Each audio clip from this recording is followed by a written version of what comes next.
Hi, everyone. I'm Don Saucier. I'm the Faculty Associate Director of our Teaching and Learning Center, and we are so excited you have found your way to our last meeting of our professional development series.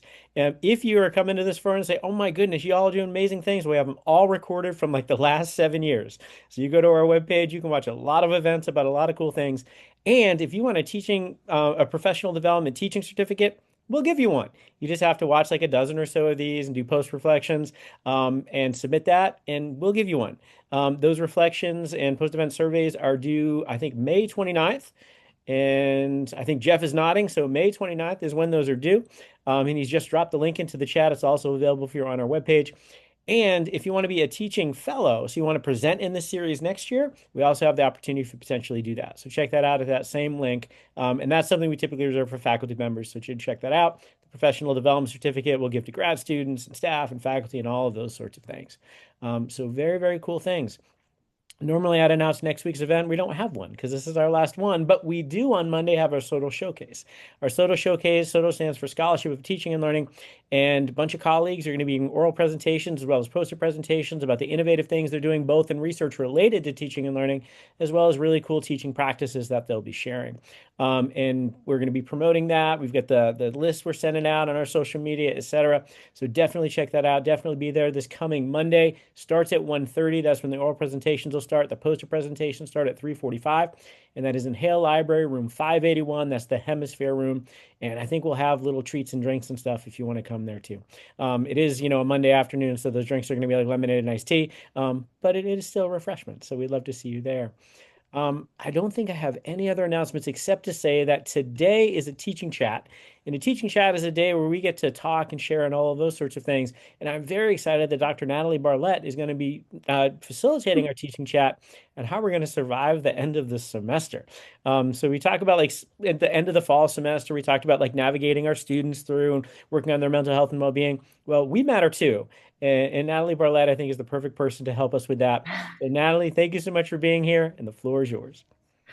Oh, thank you. Hi, everybody. I laugh because leading this discussion on the most busiest day I've ever had this whole semester being today, I was like, is this fit or is this mean I should not be leading this discussion? It is a very busy time of year. Yeah, let's talk about survival for sure. I am curious though, because I don't like to project my stress onto everyone else. If you can in the chat, go to the fun emojis and express how you're feeling right now in emoji form. I would love to see it.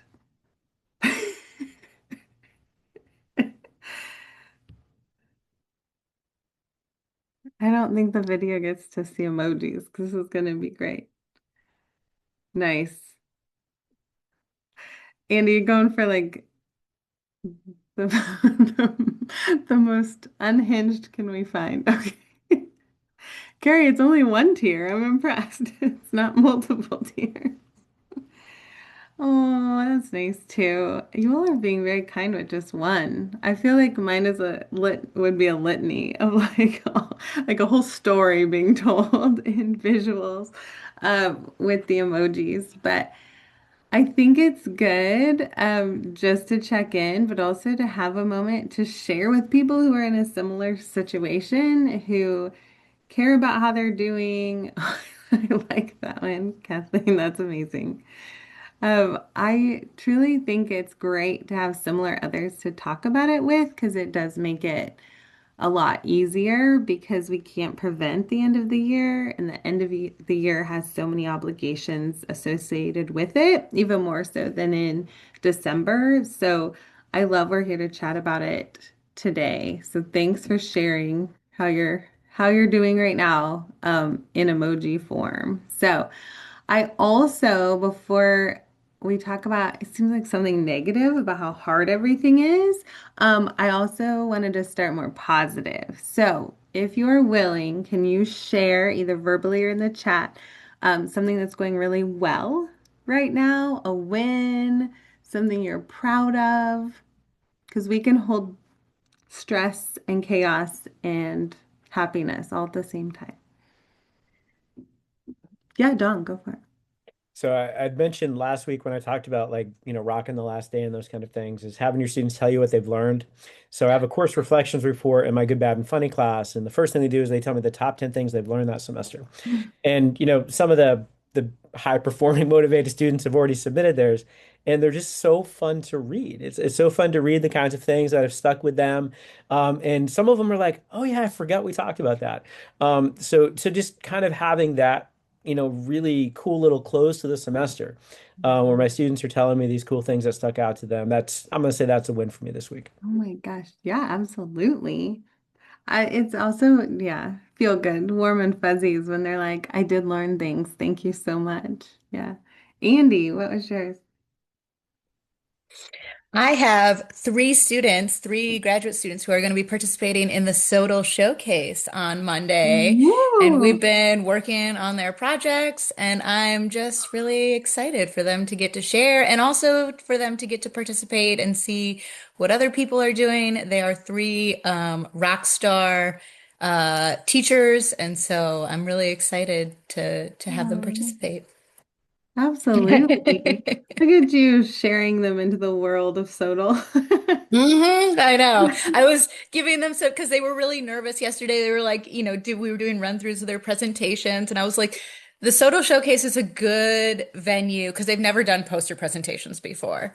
So it's like it's a good venue for your first time because it's a really supportive audience. I was like, it's people who are interested in teaching. So you just share like the rock star Mhm. ideas that you have about teaching, and people are going to be excited about it. So they felt better after we did the run-throughs. So. Good, good. Yes, very supportive. Like I said, no better group than the TLC group to be able to share things with, but also just talk to, like have discussions with. That's great. You've kept up with your grading? Oh, that's amazing. That is a win right there. Carrie, what I do hear our supervisor's a hard ass. I think that's part of it. Is that what it is? Did someone stay? Have strict deadlines? And that's my TA, just in case you're wondering. I figured. Yeah, clarify For for those of Not you who you. might not get sarcasm as well, we're just making sure. clarify. They're gonna be like, who is he talking about? Carrie. Oh, yes. Oh, I love your savoring walk. That's awesome. Where did they go? Around the president's house? Yeah, we just walked from right across from the president's house. I actually saw you. That was I my group of wondered if that was students. a class. Yeah, Oh, yeah, I sorry. was at the back of the group. So we just like split in half. Half go up to the back of Blumont into the back of the room, and the rest go in the bottom half. But The two things it's the second time we've done it because they loved it so much they asked if we could please do it again. I was like, okay. So, Okay. Carrie, the two things I kind of respond to that. Number one, you always do like the coolest, most like heartwarming things. Um, and number two, walking to the president's house, you can be careful. You might think that's a protest. Oh, A whole line of them. well, I heard he got a swimming pool, so I'm protesting that. No, I'm just kidding. I want one too. Yeah, that's amazing. I wondered, I felt like it was a class coming across when I was, well, and this just tells you, I was running from one meeting to another and didn't book in any time to walk from one building to another, of course. So I was on my phone responding to emails while trying to get from point A to point B. And I was like, oh, look at all these students. It must be a class, but I didn't look further. So that's exciting. That's they were yours, and that probably made them very happy. Yeah, I would say there's so many wins, and I was mentioning with Dawn at the very transition time. Yeah, who puts that in their calendar? I am very fortunate to be on a team that just got awarded an internal grant. However, that was coupled with now we have weekly meetings, and that's on top of another research project I'm a part of. So I feel so fortunate to have all these opportunities and then also like buried underneath them currently. So wins coupled with how are we doing? All at the same time. But as we kind of talk about end of year, what pops up? What's everybody what's most stressful? What's everybody handling in your worlds? I think there's just a lot of change, right? So there's a lot of change, obviously, at the international, national level. There's a lot of change in higher education. There's a lot of change at K-State in terms of our policies and the systems we're working with. There's a lot of curricular changes, a lot of challenges we're facing in the classroom related to AI and all of those kind of things that we weren't maybe dealing with, a little bit ago. So I think as we were kind of chatting about before the recording started, there's just so many things are different now, Mm. right? And that makes them psychologically challenging and threatening and all of those kinds of things in ways that we haven't really had to deal with before. So I think that's what I'm just there's a level of unpredictability and lack of control, which obviously increase stress that I haven't had to deal with at levels that I can remember. Also pointing out that, psychologists tell us that we forget pain. So maybe I felt exactly the same way last year, but it feels worse now because I'm feeling it now. But it just feels like there's a lot more change and unpredictability right now that's messing with me. Mhm. Yeah, which creates, even if it's not a direct, I feel like tangible, everything you're describing, just the tension in the environment, absolutely weighs on our nervous system and changes all the tasks we do have to do. Like it's heavy. It absolutely feels like heavy atmosphere right now. Yeah, I'd echo what Don said. I was just kvetching with a colleague the other day about, we have these digital platforms that we use instead of more traditional textbooks for some of our classes, which are great because they're a lot more interactive, but it also means that the publisher or the creator will make updates and create new content that forces you into change. Whereas with traditional textbooks, it would be like, we're using the third edition. I know that there's a fourth edition out, but I'm not ready for it yet. We're going to stick with the third edition. And with some of these online platforms now, it's like, oh, okay, I guess we're making a change. Great. So there's that. And then on top of that, on a personal level, just like overcommitment and being like, I can do all the things, is something that I need to really get under control. Oh, that's a question coming later. How would we not do that? I'm hoping there's an expert in this group that knows how to not overcommit. That's actually gonna share. Yeah, I love that. It's a pie eating contest and you win more pie. If you do really well, you get more pie. Yes, I absolutely feel like I say like previous me is very optimistic about end of April, start of May. Like apparently months ago thought this week was going to be a cakewalk. When I was like, yes, yes, yes. And then they all like show up. So I definitely want to figure out how do we Luis, not do that? I will say, so plug for the new Faculty Institute's final event of the semester tomorrow at 8:30. We're doing a plan your summer event. And so in preparing for this, I have then gone through the steps and been planning my summer and am realizing that summer has way fewer weeks than like what in my head I was like, I will do all of these things in the summer. And then once I started looking at what summer actually looks like, I'm like, huh, I don't think all this is gonna fit.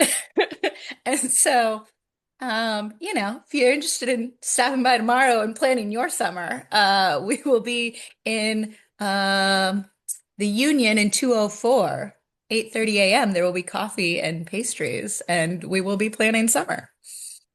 I like that. Are you planning summer like personally or academically? Like to get goals done? Both, and we are including both in the plan for Okay. tomorrow. So, how do you make sure that you get in your personal time, rest, relaxation, restoration, while also still maintaining, whatever your professional goals are and moving forward in that aspect. So, Nice. Yay. That's very exciting. Yeah, I would say mine is more like the dealing with is not just a singular thing because we all know finals are coming and there's projects to grade and that actually feels like my least lift. When I think about classroom responsibilities, it's more all the meetings, and then we have all these fun ceremonies. But on top of that, my children have Teacher Appreciation Week this week, and there's a different theme every day, and we have to stay on top of what they're supposed to take every day. And then we have Mother's Day coming up, and we have like my youngest has a birthday on Friday, like all the things, just like layer, layer, layer, layer. And that's what I think I need to remember is that this time of year isn't just like the class piece, it's so much. So Natalie, I'll say for that, Where's for like the Jericho? personal stuff, like I have in May, I have Mother's Day, I Yes. have my wife's birthday, and I have my anniversary. And I'm good for like one gift idea. I'm not good for three gift Mm, ideas. So it's yeah, we lots gotta of different talk. kinds of stress. My husband's birthday is a week away from Mm. Valentine's Day, and so we don't do Valentine's Day. Yeah. We do Mother's Day and my birthday, which both fall in May. We That's just negotiated our anniversary. We'd like do something for each other and we wouldn't like buy like separate gifts. I was like, thank goodness, because Oh, that narrows it down to two. yes. Yes. we just don't celebrate our anniversary. This leads into yes, how does life bleed in then to the personal like deal? Because I think often when yeah, the work commitments grow, it bleeds somewhere. And so then where does that go? And often we can't drop our family or personal commitments either. So that's where a lot of that overwhelm comes from. But I'm very curious, what are you all doing though to make it through? You're all I'll share. seasoned. What are you doing? I'll, I'll share something that occurred to me at a breaking point many years ago when I had two kids. I have three children, and two of them had science fair projects due at the same time. And it was late at night, and this stupid model of the universe was not done, and like everybody was in tears. And I just turned to one of my children and I said, "I will give you a blank check to drop out of the science fair." And they were like, what does that mean? I was like, what do you want? You want Chuck E. Cheese? You want, like, what is it? Like, you were in a very powerful negotiating position. And I realized in that I could do that all the time, right? Like, I can say no to large and stressful things. So we decided, I should look at who's in this meeting before I say this. We decided we're not a science fair family, right? Because the realistic thing was nobody was learning anything from these science fair projects. And so, like, the stress of it wasn't, there was the outcomes that were designed for the project, we weren't achieving anyway. So we just became a no science fair family.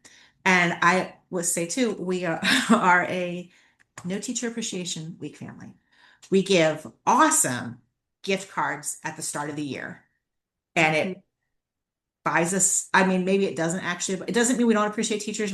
We appreciate teachers at a time and in a way that is suitable for us on our schedule rather than remembering 5 days this week, what are different costumes or gifts or bringing their favorite soda or whatever. Like, I can't manage that. And I'm going to assume that in the whole system of the school, there will be enough students who do it that the teacher will feel appreciated.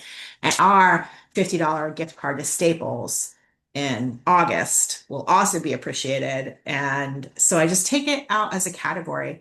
I had a friend a few years ago who said, "Oh, I'm not a decorative, like I'm not, we don't do seasonal decorations." She's like, "We don't put up Christmas lights. I don't like rearrange, like that's, we just say our family doesn't do that." And if you say it like in some way, like, "Oh, our family doesn't do that," it sounds almost like mysterious, like like, "Oh, is your family, I don't know, like countercultural, or do you practice some unusual religion?" That's not part of our family culture. Like, where are you people from that you don't do that? We're Right. from a happier family because we just say no to those things.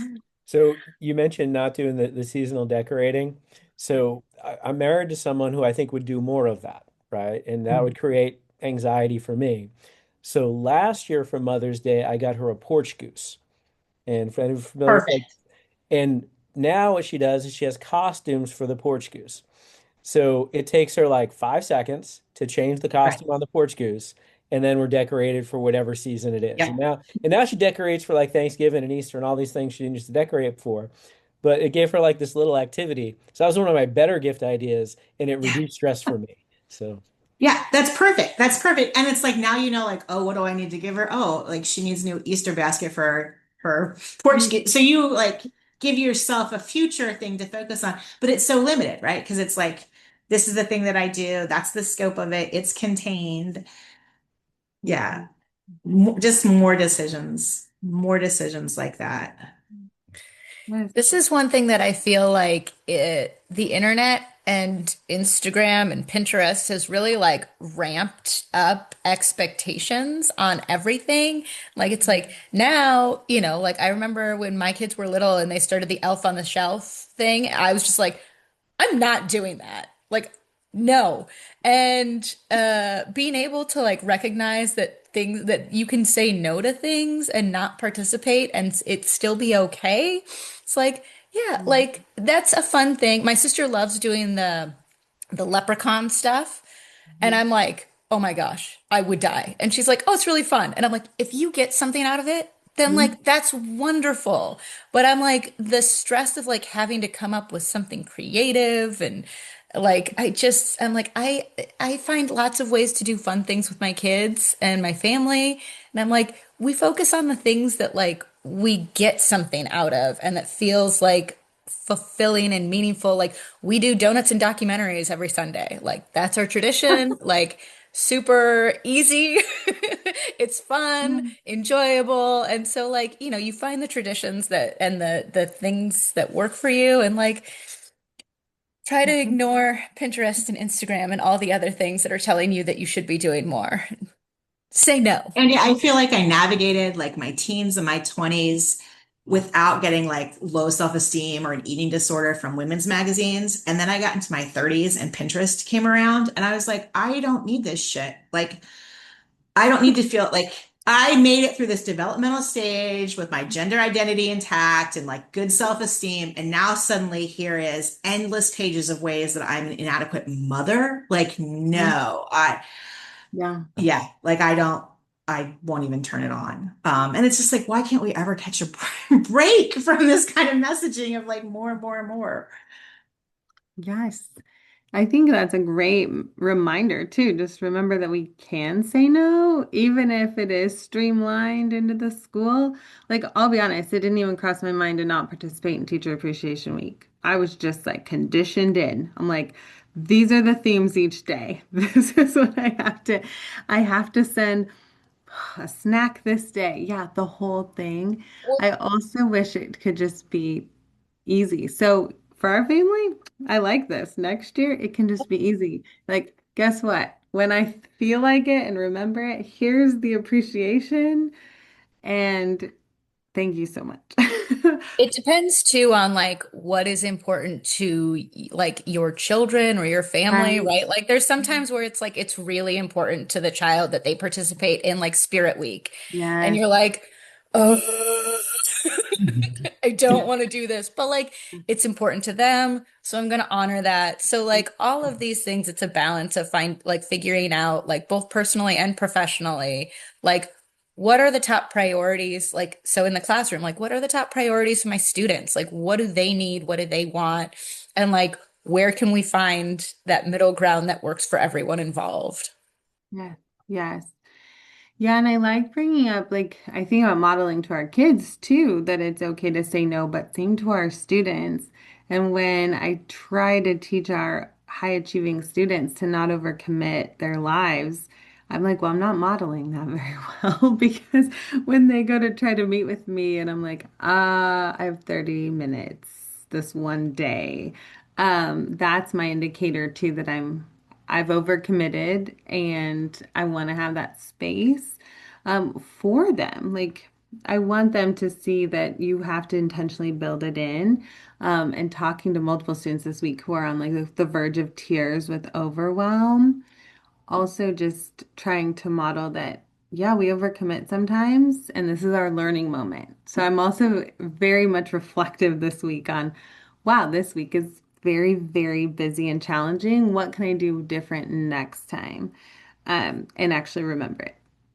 It's like Don's trying to remember what clips to put in next time he teaches a class. I need to remember what to tell myself next, like March, before all of it gets super busy. Yes, I love what can we take off our plates now? Yeah, what is like the things we think we have to do that we don't really have to do this moment or this day? Absolutely. Are you all familiar with the Eisenhower matrix? This is No. like there's like one line that's like important, not important, and the other axis is urgent, not urgent. And so each quadrant you have like important, urgent, Okay. important, not urgent, not important, urgent, and not important, not urgent. Okay. And so like it's a really nice way to help organize when you're feeling overwhelmed and like you have a lot on your to-do list to put your tasks in that matrix and you'll see like, oh, I have some things that are like actually not important, not urgent, and I can just Mhm. like remove these from my list right now. And like so urgent, important would be like things that like deadlines. Like I said that I would have this article done, or like I have that, I have to submit an abstract proposal for this conference that I really want to go to. Like, yay, nice. Thanks, Jeff. So quick, I know. And then like important but not urgent would be like, getting ahead on, working on your research. Like you have to keep writing. You Yeah. maybe don't have an imminent deadline, but it's important for your career. And then like urgent, not important is like responding to emails and like things that like if you don't do it, there's not big consequences, but they are timely. Mhm. Or like, remembering to send a birthday card to a friend, right? Like if you don't do it, like it's not that big of a deal, but like if you don't send it by their birthday, like then you're not, like it's not as good like 3 weeks, 4 weeks later. Um, It and might be. then yeah, and then I find like the not important, not urgent is actually like important in a different way. That's things like going for coffee with a friend, Mhm. where it is actually really Those are important, but important. like Yeah. yes, it's very important, but those are the kinds of things that it's like if you're having a tough week, like that's the thing that you can be like, this is something that I can maybe like call my friend and say like, "Hey, I know we have coffee on the books. Can we take a rain check? Because I'm just swamped." Yes, yes. Oh, I love that. And welcome everybody who's joining us. We're discussing end of semester, personal and professional, and how we're gonna make it through. But I do love that. I mean, if everyone just thinks now, like, are there the things that you could let go of? Like, was it Andy, did you put in there takeout for dinner? Like something like that. Like what are you already doing? Or could you think of one really quick that's like, aha, because now I'm racking my brain for what could you give up? What is one task you could take off your plate today and delegate or just outsource? Not do? I'm gonna give something to Jeff and Karamatu to do after this meeting. So I was asked for some information and I was like, wait a minute, I don't have to provide that. Sorry, you two. Dawn's outsourcing to you. That backfired. Um, This I is think that there's terrible. a fair number of tasks that like can be postponed, right? Like that are things that like, okay, like I have some data that I just got in that I like itching to look at, but I'm like, but in reality, I don't actually have to look at this data right now. I could look at it next week or even the week after, and that would be fine. So like as much as I'm like excited about new data and like wanna, dive into it, it's like maybe now's not the time. Yeah, yeah, absolutely. Oh, yeah. Dawn says use it as your reward. That is rewarding when you're excited to see it. I would say just seeing on my schedule too, I realize I've made meetings that are not timely.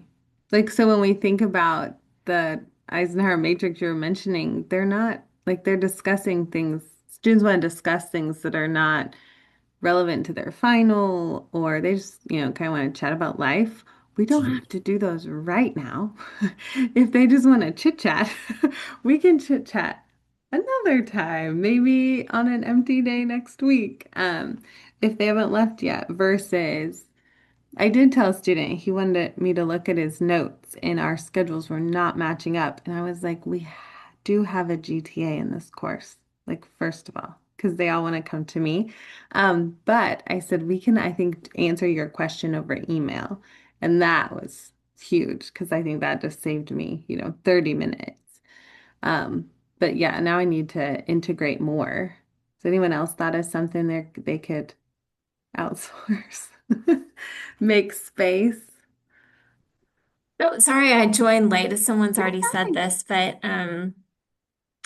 I I I put t household tasks on hold, and I don't like living in a messy house or having laundry that gets undone, but that's what goes. And I tell my kids that is not a priority right now, and so they have learned they've learned to deal with that, and then they will help. And I can't think of anything that I could just completely say no to, but what has helped me is just lowering the standard to which I think I need to do something. Yeah. Sometimes it's okay to meet expectations and not exceed them. Like, I'm not ever gonna, if I care about something and I care about most things, I'm not gonna just not do it or just not meet it. But I'm like, you know what? What is the level that I can accept that's good enough for now? Mhm. Um, and also to just tell myself, Mhm. you Mhm. know what? The thing that I'm not doing or I'm not do exceed, like, is that really my top priority right now? There's a part of me that's already not made it that top priority, or I would have put more into it already. And so if I just give myself permission to say, you know what? I haven't put as much time and effort into this because it's honestly just not a priority right now, considering what my life looks like during this time period. It's not. And in a different time period, it might be higher, and that is okay. So, um, you know, it's okay to just get something done sometimes. I love in our chat, some people have difficulties with this. Apparently, they're negotiating. It is hard when you're used to giving exceed, exceed, exceed until you realize why. And not all of them need to, over the top every time. Sometimes we can just get it done. Like you So, said, just check. so Rebecca said in the chat, for those of you who can't read the chat, right? I'm Oh, proud to yeah. meet expectations in most things because it means I have good priorities. I remember like 30 years ago, I was interviewing for graduate school at Dartmouth College, and they told us, what their expectations were in our classes. And they had three grades. They had low pass. Well, they had four grades. They had fail, but like you're not going to fail. But they had fail, they had low pass, they had pass, and they had high pass. And they said if you have low passes, that's going to be a concern. But if you have too many high passes, that's also a concern because it's showing Mm. that you're using your effort in a way that you shouldn't be using your effort because your classes don't get you jobs. And they're kind of Wow. talking about the need to kind of prioritize the things that make the most meaning for you kind of moving forward. And that always kind of stuck with me. And I ended up going to that school because they put me on the wait list and didn't take me. But it's always interesting to hear like professors tell me we don't want you to do too well in our classes because you have a lot of other things you need to be doing too. Wow. Yeah. We have a little joke version of that at our house. It's like it's good to be a good bowler, but it's bad to be a great bowler. Like if you get great at bowling, it means you're kind of like maybe have not prioritized your life very well. Now, if you love bowling and that's your thing and you're a great bowler, congratulations. But like if I spent my time becoming a great bowler, that's not that's not the way to do things. Yeah. Yeah. That could be a new slogan. I like that. Yeah. It's okay to be good at something. Some of the things. Should we be great at those? Yeah. Yeah. I love that. Yeah, Andy, what were you gonna add? You I had was a going to say a pro tip for the end of the semester when things are crazy. One of the things that I've started doing with my undergraduate classes is at the end of the semester with final projects and things that they turn in, I ask them to send me a message if they want feedback on their final projects because I recognize that so many students don't read the feedback, don't care. Like it's the final thing. There's no way to like make them read the feedback. And so I just say, like, if you would like feedback, I will happily provide it for you. Just send me a message letting me know that you would like feedback. And then I don't put feedback on final projects. I just give them a grade and move on. And so if they don't ask for feedback, I'm not going to give it to them. It saves me a ton of time because really, like, I don't have that many students in my undergraduate classes that ask for it. I have a lot of students that are seniors and they're graduating and they're like, I am out the door. Like, I yeah. do not care. And I'm like, totally understandable, valid. I have a lot of students in like lower level classes that they're like, taking Spanish 4 with me, and they're like, this is my last semester taking Spanish. Like, I don't care about my feedback. I'm like, great, I will not spend time providing it. So that's my pro tip to you is that instead of giving feedback on final projects just to everyone, it's just to be like, let me know if you want it. Yes, I love that. Yes, let's share tips. I love this. Yeah, Don. So, so Andy, I just have a question with that. So, I imagine that's fine unless the student has an issue with their grade. So, I'm wondering if, and I know your ungrading system is probably going to be, a little bit less likely to make that happen, but I'm afraid about, someone comes up and says, well, I don't know why I got those points, yada, yada. And I didn't put the feedback, which would be the cue to me for why they got that grade. So I'm wondering about like any kind of tips to kind of navigate that potential issue. I mean, that hasn't come up for me yet. And so if it were to come up, I would just like the asking for feedback, I also let them know up front that like there's not like a time bound thing on it. So if the semester ends and they, the grade that they got doesn't jive with what they think they should have gotten, that they're welcome to reach out and ask for feedback after. So they can ask for the feedback whenever, even if it's like in the summer. I'm like, I might not get it to you for, as timely in as timely a manner. Sure. But that I'm happy to provide feedback at any point. So just because they didn't ask up front doesn't mean I won't provide it. Okay, I like that. Thank you.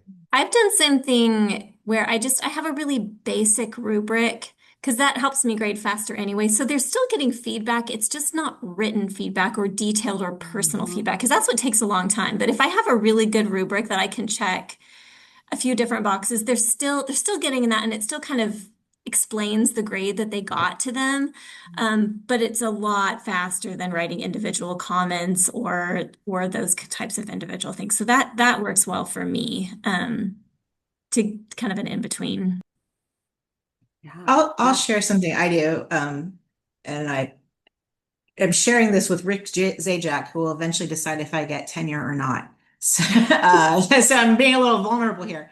But I go through and I look at my students for whom a final grade would make a difference, the final grade on their assignment, right? So if they've turned it in, they're already not getting they're at least not probably getting below a 50%.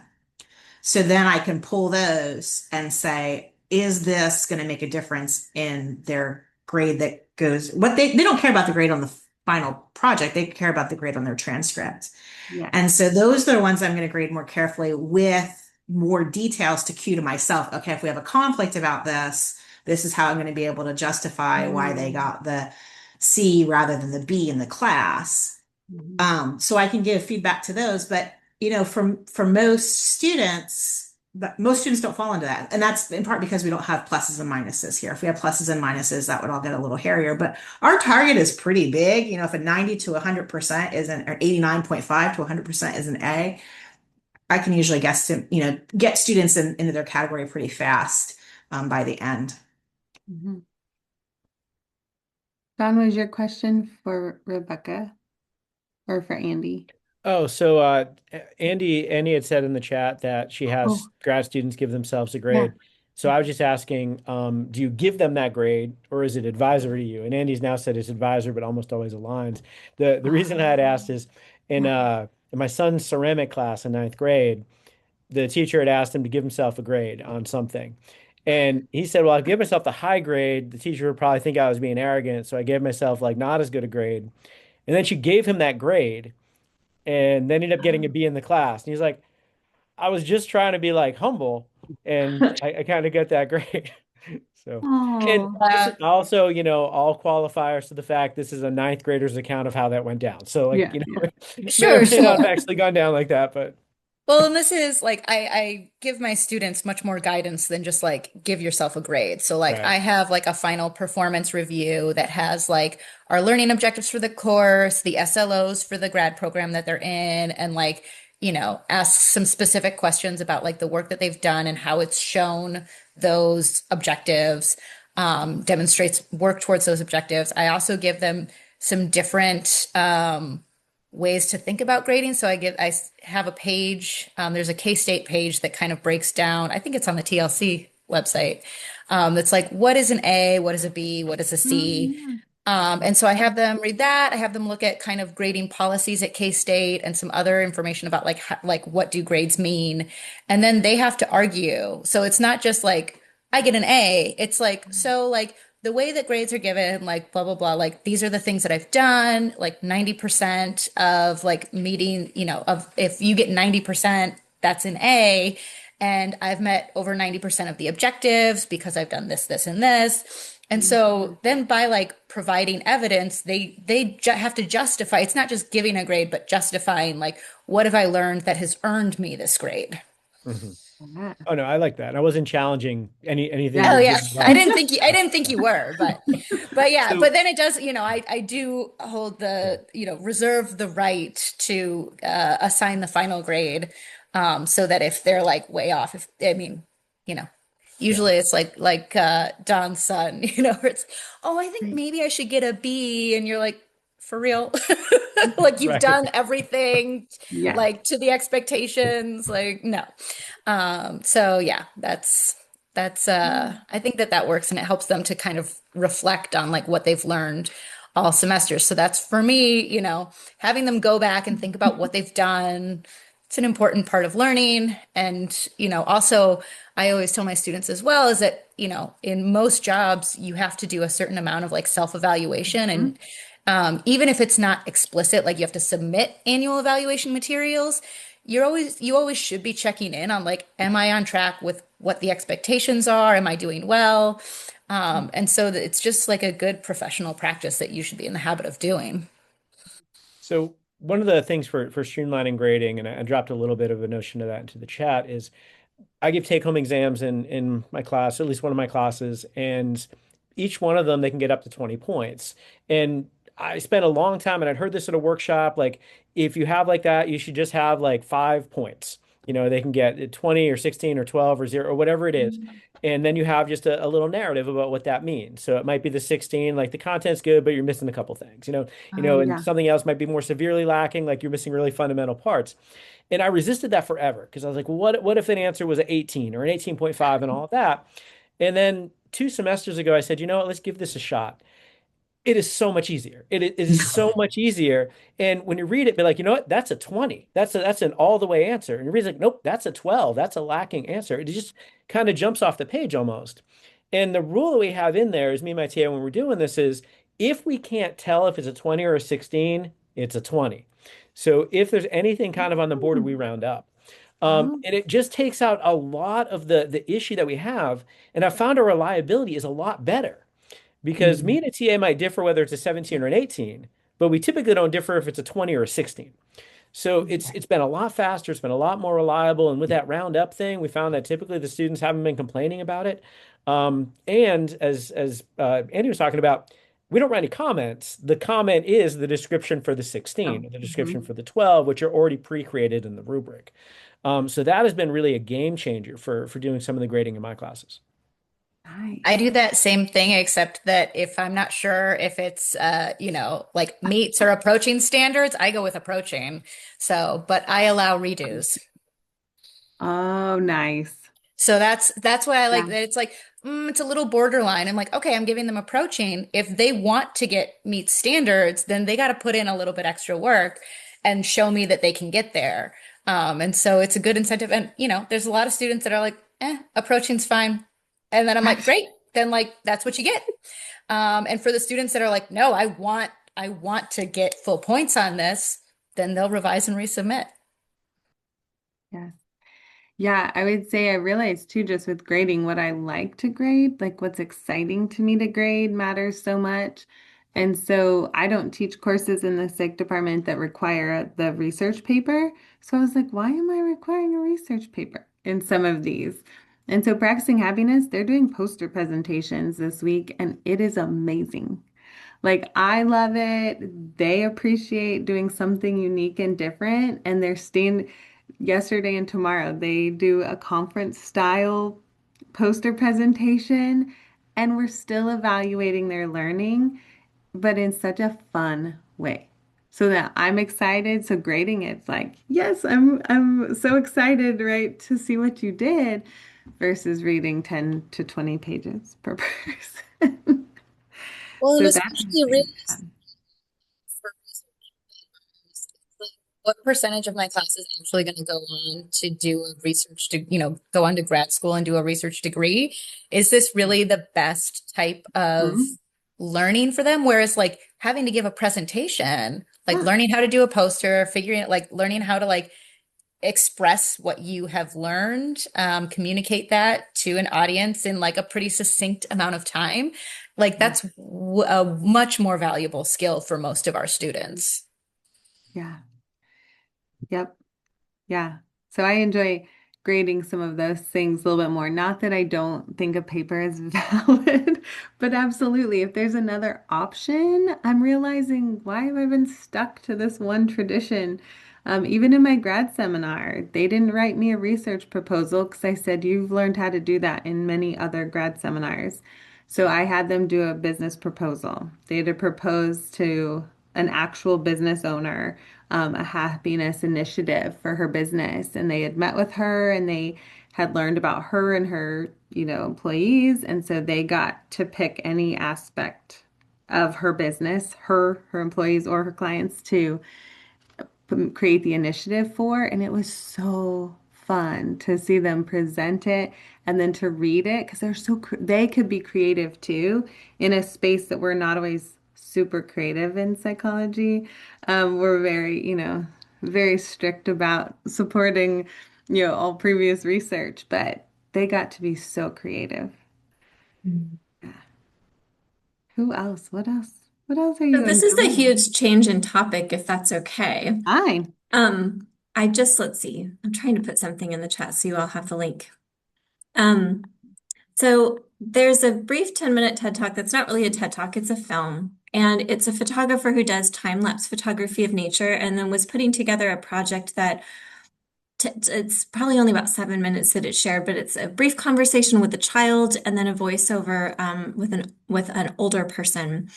And it's just a lovely use of 10 minutes of time about the beauty in life. And like Natalie, I know you were talking about micro joys and things like that. Yep. It's something I've used with classes in the past, but it was also inspired by last week's TLC about rocking your last class. And Dawn said something in the end about gratitude. It's like, oh, I'm going to do something gratitude for my students. And I remembered this TED Talk. So we watched it. It's like 9 minutes long. And I think that just kind of totally switching topics, it's really helpful when figuring out what to throw out or what not, to just go back to what we're grateful for. And what I like about this particular video is that its focus is on some of those little micro things, like the fact that you can open your eyes and see, or that you can turn on a faucet and running water comes out. Just like that stuff that we take for granted and forget about, that when we're overwhelmed, and often rightly so, and stressed out, we take a moment just to pause. So I'm just throwing that video in there. So if at some point in the next week you just need a 10-minute break to just inspire you and feel good about life, and like there's nice calm music and voices and everything, just watch it. It's really good. So I just wanted to share that, and thank you again, Dawn, for your talk last week. And I teach on Wednesdays, so whenever I come to TLC, I'm like, oh, I should have done that, kind of stuff. But this time I was ahead, and I could plan ahead, so that was great. I love that. Yeah, I do find that's a great reminder as well to just take a breath too. Like I even running from meeting to meeting, as I was describing earlier, just to no one cares if you take 60 seconds to just hold still and take a few deep breaths and run through maybe a thing you're grateful for. So, as I was saying in the beginning, we can hold multiple emotions at the same time. We can be overwhelmed and stressed, but also really grateful for our opportunities. And so, just reminding our brains that like to go to the negative so much that there's also good, I think is great. And I look forward to watching that video for sure. So I know I see we're 10 till, but does anyone have anything else they want to share? Anything? I think just having this conversation with you lovely humans has been wonderful. I feel better already. But anything else you want to share with the group or get off your chest before we finish? So Natalie, I just want to validate your earlier concerns. Like, should you be the one? Should we be doing this today? It was absolutely. This was exactly what I needed. You did great.